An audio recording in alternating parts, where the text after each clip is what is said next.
స్వచ్ఛిష్టమాలికా బంధగంధ బంధుర జిష్ణవే విష్ణుచిత్త తనూజాయై గోదాయై నిత్యమంగళం. నేటి మన తిరుప్పావైలోని 13వ పాసురానికి మీకు అందరికీ సుస్వాగతం. సో నేటి పాసురం ఇందాక అద్భుతంగా పాడాడు అచ్యుత్. ఆ, புள்ளின்வாய் கீண்டானை பொல்லாரக்கனை கிள்ளிக் களைந்தானை கீர்த்திமை பாடிப்போய் பிள்ளைகள் எல்லாரும் பாவைக்களம் புக்கார் வெள்ளி இழந்து வியாழம் உறங்கிற்று புள்ளும் சிலம்பினகான் போதரைக் கண்ணினாய் குள்ளக் குளிர குடைந்து நீராடாதே பள்ளிக்கிடத்தியோ பாவாய் நின் నన్నాళాల్ కళ్ళం తవిరిందు కలందు ఏలోరు ఎంపావై అనేటువంటి ఈ అద్భుతమైనటువంటి పాసురం అన్నమాట. సో దీనికి శ్రీమాన్ చిత్రకవి ఆత్రేయ గారు అనువదించినది. బకాసురుని డంబమడచిన దామోదరుని దుష్ట రావణ దృంచిన శ్రీరాముని నామము పాడగ కన్నెపడుచులు నోము సీమను చేరి వేచియున్నారు. శుక్రుడు ఉదయించెను గురుడు అస్తమించెను పక్షులది కూశనే పడతి మేల్కాంచవే చల్లని నీట జలకాలు ఆడవే కపటము వీడవే మంచమ్ము విడిరావే మాతోడ కలియవే జగతికే మంగళము కూర్చు మన శ్రీవ్రతము ఆండాళ్ తిరువడిగలే శరణం. ఈరోజు పాసురంలో అమ్మవారు చెప్తున్నారు, బకాసురు ఎవరైతే ఉన్నారో అతని నోటిని చీల్చినటువంటి శ్రీకృష్ణుని, అదేవిధంగా దుష్టుడైనటువంటి రావణుని 10 తలలను కూడా ఏ విధంగా అయితే గిల్లి పారేసినట్టు తుంచి వేశారట శ్రీరాముడు, అట్లా తుంచి వేసినటువంటి శ్రీరాముని కీర్తిని గానము చేయుచూ పోయి మన తోటి పిల్లందరూ కూడా వ్రతక్షేత్రాన్ని చేరారని చెప్తోందనమాట. నిన్న కూడా మేము వాసల్ పట్రి ఆ యొక్క వాకిలిని పట్టుకొని మేము శ్రీరాముని కీర్తిస్తున్నామని చెప్తారు ఆండాళమ్మవారు. తుమ్మెదగల తామర పూలను పోలిన కన్నుల గలదానా శుక్రుడు ఉదయిస్తున్నాడు, లేడిచూపుల దానా గురుడు అస్తమిస్తున్నాడు, పక్షులు కూస్తున్నాయి. ఈ మంచి రోజున కృష్ణ విరహతాపము తీరేటట్లు మనము చల్లబడేట్లు నీటిలో మునిగి స్నానం చేద్దాం. పానుపు మీద నువ్వు అమ్మేనే పడుకొని ఉంటావా ఓ సుకుమారి, వెంటనే నీ యొక్క కపటాన్ని వీడి మాతో కలియము అని చెప్తున్నారనమాట. సో ఇందులో పుళ్ళిన్ వాయ్ కీండానై, పుళ్ళిన్ అంటే పక్షి, వాయ్ నోరు, కీండానై చీల్చినటువంటి వాడు ఎవరు? శ్రీకృష్ణ భగవానుడు అనమాట. బకాసురుని వధించినటువంటి స్థితి. సహజంగా ఈ యొక్క నీటి ఒడ్డున ఆహారం కోసం ఒక కొంగ ఉన్నదట. దాన్ని కంసుడు పంపినటువంటి అసురుడు ఆవహించాడు. ఎందుకు? శ్రీకృష్ణుని అంతమొందించాలనేటువంటిది ఆ రాక్షసుని యొక్క పన్నాగం. అది శ్రీకృష్ణుడు గ్రహించాడు. ఏం చేశాడు? గ్రహించైనా ఆ కొంగ నోటికి అందేట్లుగా దాని దగ్గరికి వెళ్ళాడు. వెళ్ళి ఆ నోటిని పట్టుకొని చీల్చేసి చంపాడనమాట. కానీ ఆచార్యులు ఏమంటారంటే, భగవతత్వాన్ని మన నుంచి దూరం చేయటానికి వచ్చే విరోధులే ఈ అసురులు. అంటే భౌతికమైనటువంటి మాయ చాలా ప్రభావవంతంగా ఉంటుంది. మనము భగవంతుని దగ్గరికి ఎంతగా వెళ్ళాలని ప్రయత్నం చేస్తే మనల్ని అక్కడి నుంచి అంత దూరంగా మనల్ని తీసుకువెళ్ళాలని చూస్తుంటుందన్నమాట. అందుకే సత్సాంగత్యము విశేషమైనటువంటిది అని చెప్తారు. ఎందుకంటే నిత్యము సత్సాంగత్యములో ఉండటం వల్ల ఇటువంటి ఒడిదుడుకులు ఏమైనా వస్తుంటే మనల్ని భగవతత్వాన్ని నుంచి దూరంగా తీసుకువెళ్ళేటువంటి ప్రయత్నాలు కనుక జరుగుతుంటే వాటిని మనల్ని సత్సాంగత్యము రక్షిస్తుంది అనమాట. ఎందుకని? సత్సాంగత్యములో భాగవతులు ఉంటారు, భక్తులు ఉంటారు. కాబట్టి ఏదో ఒక భక్తుడు మనల్ని ఆ విధంగా మనల్ని ఆ యొక్క దూరం కాకుండా మనల్ని రక్షిస్తూ ఉంటారు, శ్రీకృష్ణ భగవాను యొక్క ప్రతినిధిగా. పరమాత్మే అన్నిటికీ ఉపాయం అనే విశ్వాసం ఏదైతే ఉన్నదో దానికి ప్రధానమైనటువంటి విరోధి దంభము. దంభము అంటే కపటము లేదా మిథ్యాచారం. మిథ్యాచారి గురించి మనకు ప్రస్తావన కూడా వస్తుంది శాస్త్రంలో, భగవద్గీతలో కూడా. ఇది మనకి ముఖ్య విరోధి అనమాట. అంటే మనం అనుసరించాలని అనుకునేటువంటి నిష్ట ఉన్నప్పటికీ కూడా సత్సాంగత్యము లేకపోవటం వల్ల, శాస్త్ర సాంగత్యము లేకపోవటం వల్ల, సాధు సాంగత్యము లేకపోవటం వల్ల ఇది మనము కేవలము మిథ్యాచారంగానే మిగిలిపోతుంది. ఇప్పుడు మనం కనుక చూస్తూ ఉంటే, సమాజంలో కనుక మనం చూస్తుంటే చాలా విధి విధానాలు అన్నీ చేస్తూ ఉంటారు, పూజలు వ్రతాలు. ఎందుకు చేస్తున్నారు, ఏం చేస్తున్నారు అనే దాని మీద ఎవ్వరికి స్పష్టత ఉండదన్నమాట. సో అది ఇంపార్టెంట్ అయిన విషయం. ఇది మనకి మిథ్యాచారంగా మిగిలిపోతుంది. కేవలం ఏదో చేస్తున్నాం అంతే. నలుగురితో పాటు నారాయణ అనేటువంటి సామెతలాగా అనమాట. ఒక విధంగా ఉన్నవాళ్ళు వేరొక విధంగా ఉన్నట్లు కనపడటానికి చేయటమే ప్రయత్నమే ఇది దంభము. అంటే ఒకటి ప్రయత్నపూర్వకముగా చేసేది, ఇంకోటి అప్రయత్నపూర్వకంగా చేసేది అనమాట. కొంగ యొక్క సహజ లక్షణం ఏంది? అది నీటి ఒడ్డును చేరుతుంది. అక్కడ చేపల్ని పట్టి చంపి జీవించడం కోసం దాని యొక్క లక్ష్యం అనమాట. కానీ అది చూడంగానే ఎలా ఉంటుంది? తెల్లగా, స్వచ్ఛంగా, నిశ్చలంగా, కదలకుండా ఒంటికాలుపై చేసి మన కొంగ జపం అంటుంటారు మన వాళ్ళు అనమాట. అంటే చూడటానికి జపం చేస్తున్నట్టు కనిపించినప్పటికీ కూడా వాస్తవమైనటువంటి మనసులో మెదిలే ఆలోచనలు అన్యంగా ఉంటాయి. ఇక మనకి చెప్తాను కూడా, మనశ్శేకం వచస్యేకం కర్మణ్యాం, మనస్యన్యత్ వచస్యన్యత్ కర్మణ్యన్యత్ దురాత్మనాం అని చెప్తుంటాయి మనకి మన శాస్త్రములు అనమాట. అంటే మనస్సులో ఉన్నది వాక్కు, మనస్సేకం వచస్సేకం, మనసులో ఉన్నదే మాటలో ఉంటుంది, మాటలో ఉంటేది చేసేది ఉంటుంది అనమాట. ఇది మహాత్ముల యొక్క లక్షణము. అదే మనసులో ఉండేది ఒకటి, మాటలో చెప్పేది ఒకటి, చేసేది ఒకటి ఏదైతే ఉంటో ఇది దురాత్ముల లక్షణం అని చెప్తుంది అనమాట. తనను తాను రక్షించుకోగలని లోపల అనుకుంటూ వెలుపల మాత్రం పరమాత్మ ఉపాయం అనే విధంగా కనిపించటమే దంభ ప్రవృత్తి. బయటికి మాత్రం చెప్తూ ఉంటాం మనం, కానీ లోపల మటుకు నన్ను నేనే కాపాడుకోవాలనేటువంటి మిథ్యా విశ్వాసం. ఎటువంటి పరిస్థితి మిథ్యా విశ్వాసం అని ఎందుకంటామంటే, ఎటువంటి పరిస్థితుల్లో భగవానుడు తప్పితే మనల్ని ఎవరు కాపాడరు, కానీ నన్ను నేను రక్షించుకోగలను అనేటువంటి ప్రయత్నం చేయటం అనమాట. ఒకసారి ఒకతను ఒక గుడ్డలు ఉన్నటువంటి మూటని కట్టుకొని, గూనితో ఉన్నటువంటి వ్యక్తి గుడ్డల మూటను భుజాన వేసుకుని వెళ్తున్నాడట. వెళ్తుంటే ఆ చుట్టూ ఉన్నటువంటి పిల్లలందరూ అతని మీద రాళ్ళు వేయటానికి ప్రయత్నించారు. వెంటనే స్వామి వారిని ప్రార్థించాడు. ప్రార్థనగానే అప్పుడు వెంటనే స్వామివారు బయలుదేరి రక్షించడానికి వస్తున్నట. ఈ లోపల ఏం చేశాడు వాడు? స్వామి మీద నమ్మకము తగ్గి సడలి వెంటనే ఏం చేశాడు? తను ఒక రాయి తీసుకొని పిల్లల మీద వేయటానికి ప్రయత్నం చేస్తే స్వామి వెళ్ళి వెనక్కిపోయి కూర్చున్నట. అదే సమయంలో గజేంద్ర మోక్షంలో ఎప్పుడైతే సంపూర్ణ శరణాగతి చేశాడో గజేంద్రుడు, ఆటోమేటిక్గా స్వామివారు వచ్చి ఆయన్ని రక్షించాడు.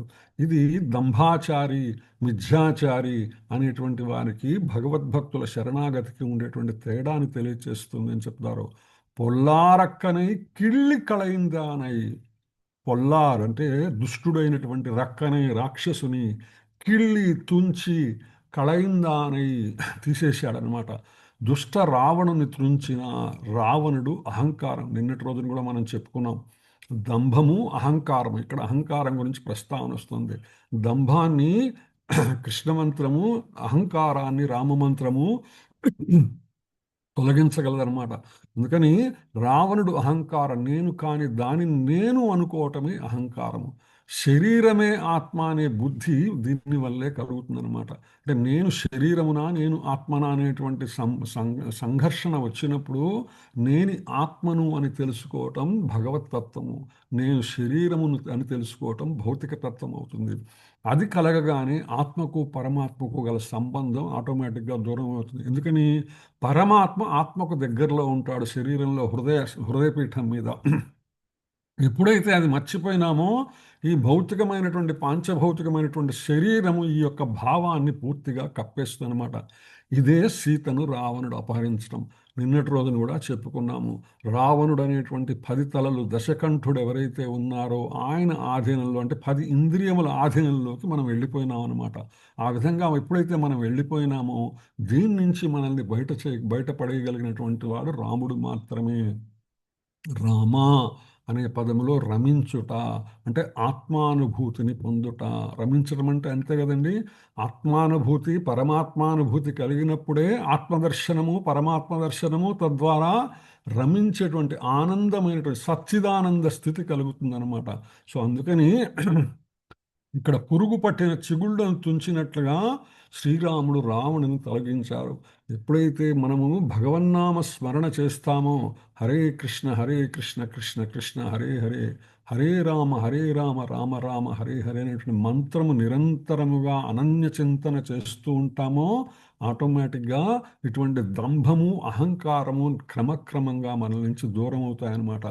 అటువంటి రామకృష్ణులనిద్దరినీ కూడా కీర్తిమై పాడిపోయి కీర్తిని గానము చేయుచు బకాసురుణ్ణి కృష్ణుడు, రావణ్ణి రాముడు చంపుట కోసమని గోపికలు ఆనందిస్తున్నారు, కీర్తిస్తున్నారు అనమాట.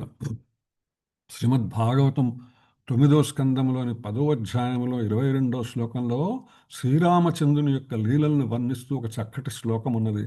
రామస్తం పూరుషాద పురీషయన్న కాంతా సమక్షం అసతాపహృత శ్వత్తే త్యక్త్వ త్రపస్య ఫలమధ్య జుగప్సితస్య యచ్చామి కాల ఇవకర్తుర్ అలంఘ్య వీర్య.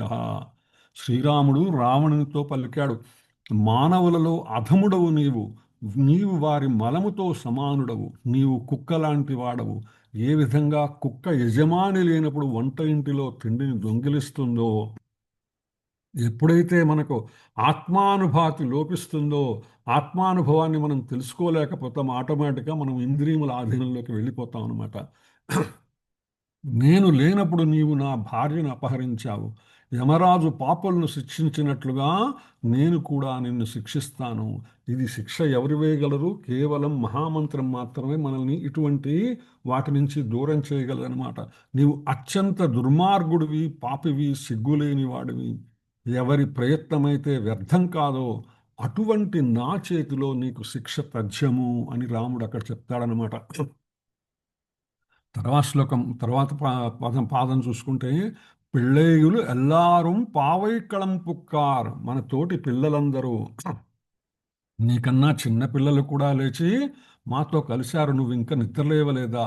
ఎందుకంటే కృష్ణ చైతన్య వ్రత దీక్ష ఏదైతే ఉన్నదో ఇది బాల్యంలోనే ప్రారంభించాలి, మరణానికి ముందు కాదు.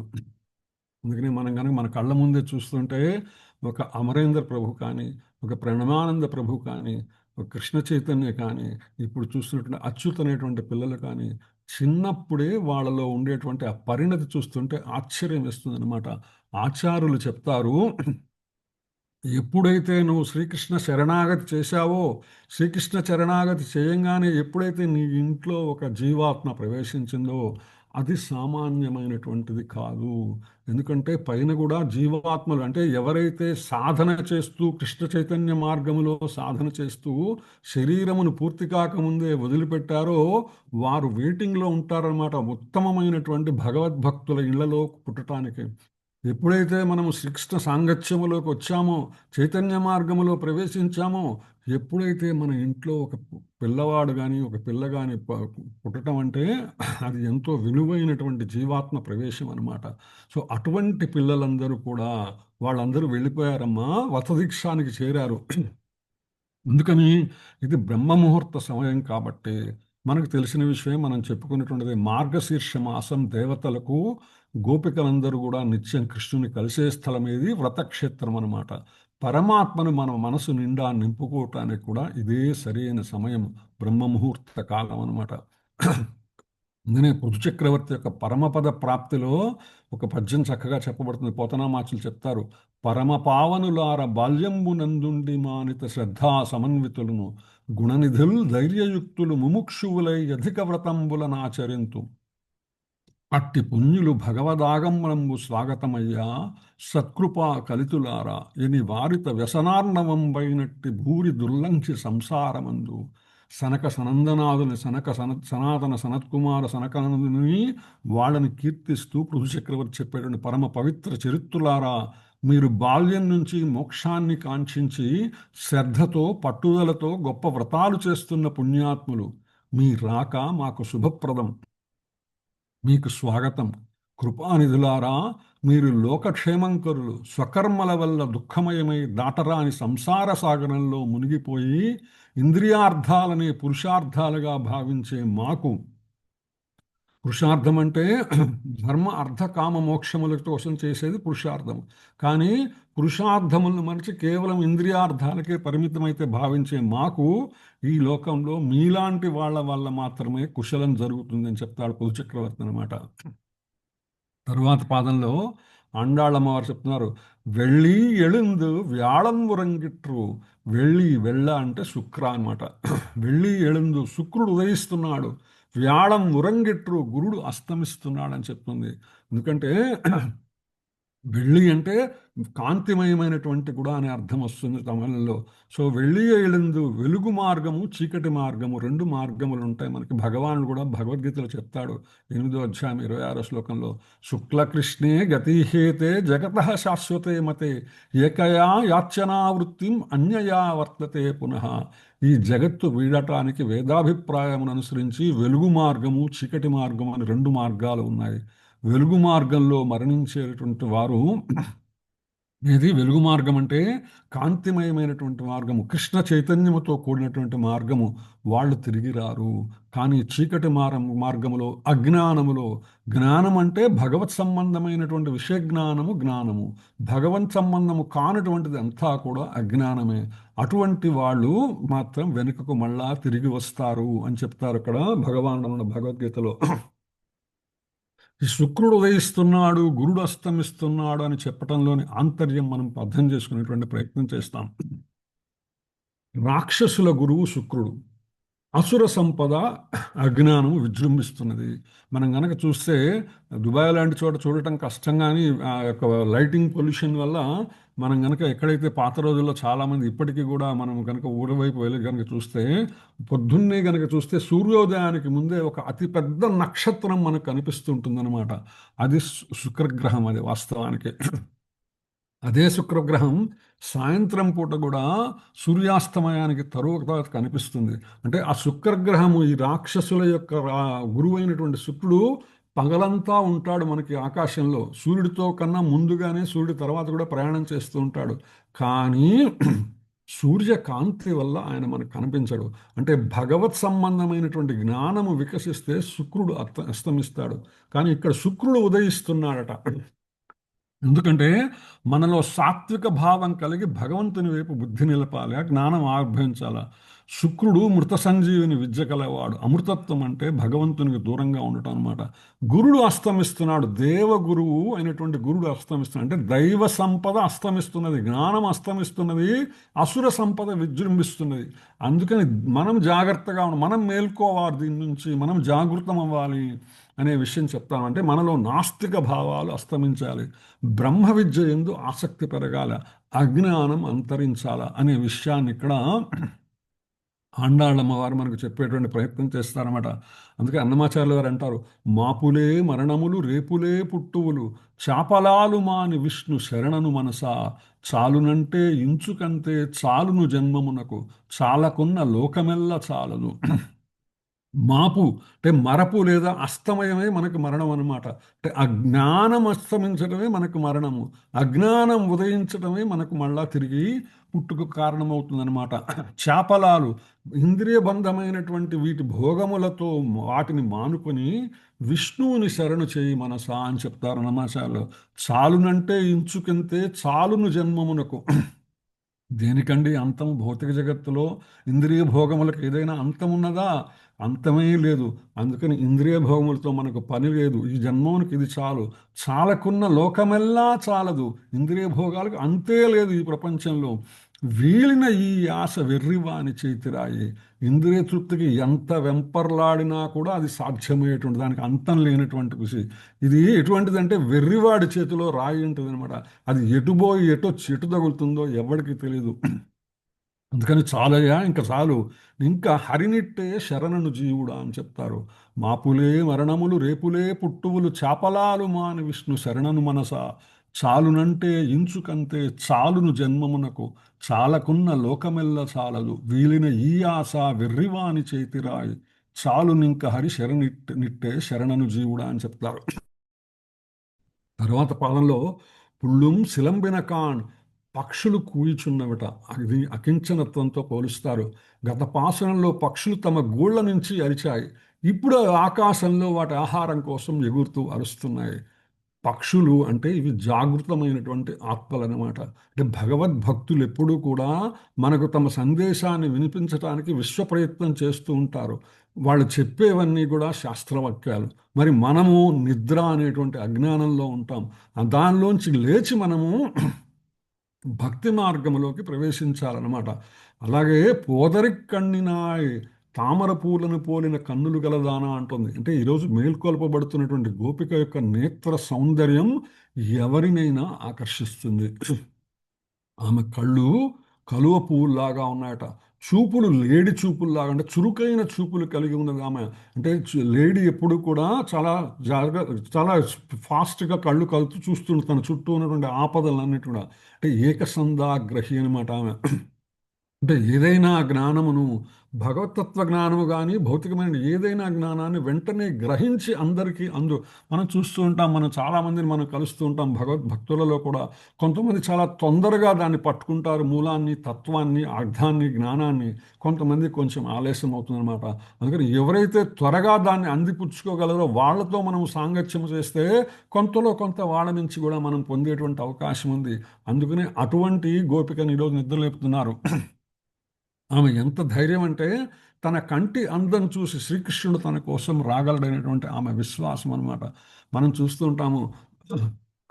ఫర్ ఎగ్జాంపుల్ తిరుప్పావై పాసురం చెప్పాలంటే, పాసురం గురించి చాలామంది విశేషమైనటువంటి ప్రయత్నం చేసేటువంటి వాళ్ళు చాలామంది ఉంటారు చెప్పడం కోసం అనమాట. ఎందుకంటే ఒక గంట, ఒక అరగంట చెప్పాలంటే దాదాపు కొన్ని కొన్ని గంటల పాటు దాని నుంచి నేర్చుకోవాల్సిన అవసరం ఉంది.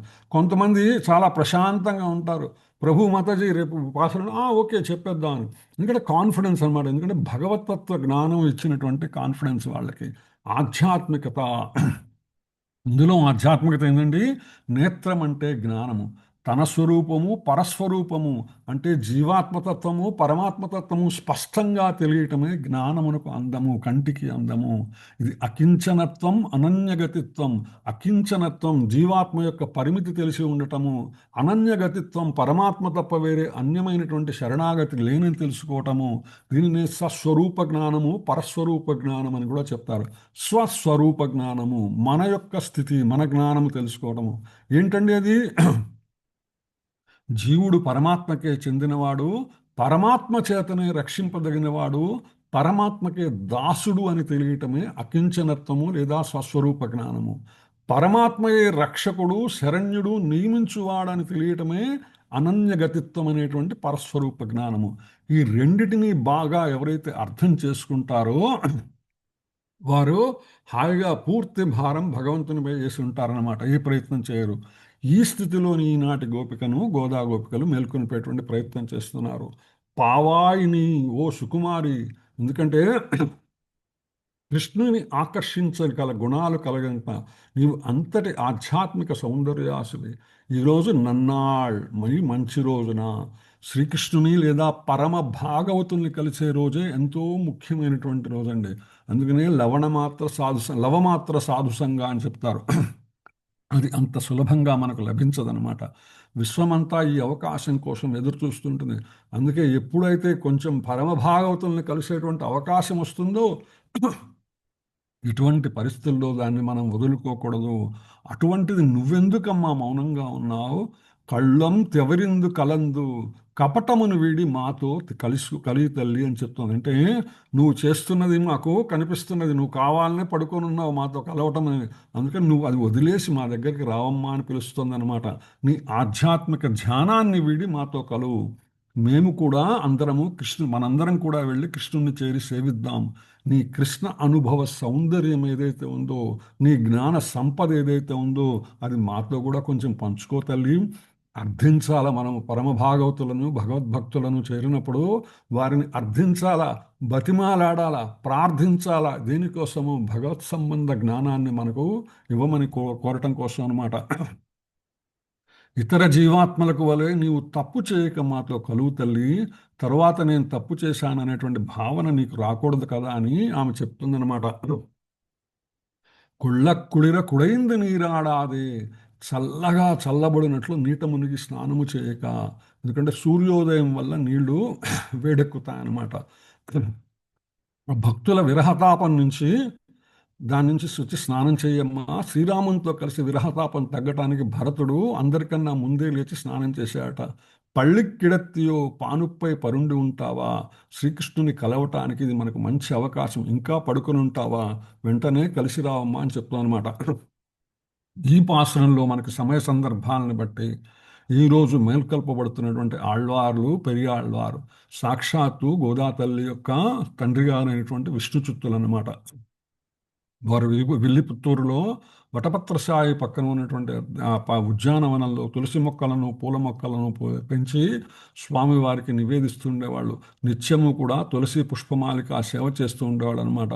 వారికి సంబంధించినటువంటి తనియన్ శ్రీనాథమును రచించినటువంటిది గురుముఖం అనాదిత్య ప్రహవేదాన్ ఈశాన్ నరపతి పరిక్లుప్తం శుల్కం అధతు కామః స్వసురం అమరవంజం రంగన్ అథస్య సాక్షాత్ ద్విజకుల తిలకం తం విష్ణు చిత్తం నమామి అని ఆయన్ని ప్రార్థిస్తారన్నమాట. పాండ్యరాజు అయినటువంటి వల్లభదేవరాయలు ఒకానొక సందర్భంలో పరతత్వాన్ని నిర్ణయించడం కోసం ఒక పెద్ద సభ ఏర్పాటు చేశారు. ఆ సభకు వెళ్ళి శ్రీ వటపత్రసాయి ఆదేశాలను అనుసరించి విష్ణుచిత్తుల వారు ఆ సభకు వెళ్ళి అన్ని దృష్టాంతములతో, అంటే శాస్త్ర సంబంధమైనటువంటి వాక్యములతో అన్నిటితో కలిపి శ్రీమన్నారాయణుడే పరతత్వం అని నిరూపిస్తారన్నమాట. ఆ సందర్భాన్ని చూసుకుని నారాయణుడు నేరుగా గరుడ వాహనం మీద ఆరుడై గరుడ వాహనం మీద వచ్చి వారికి దర్శనమిస్తారు.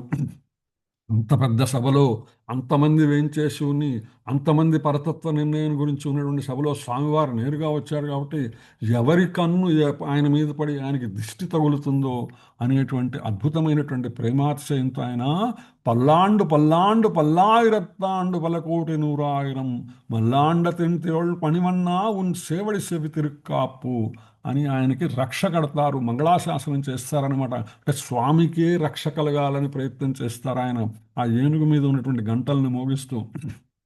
ఎందుకంటే పరతత్వ నిర్ణయం తరువాత ఆయన ఏనుగు మీద ఆయనకు ఊరేగింపు జరుగుతుంటుందన్నమాట. ఆ సందర్భంగా జరిగినటువంటి సంఘటన.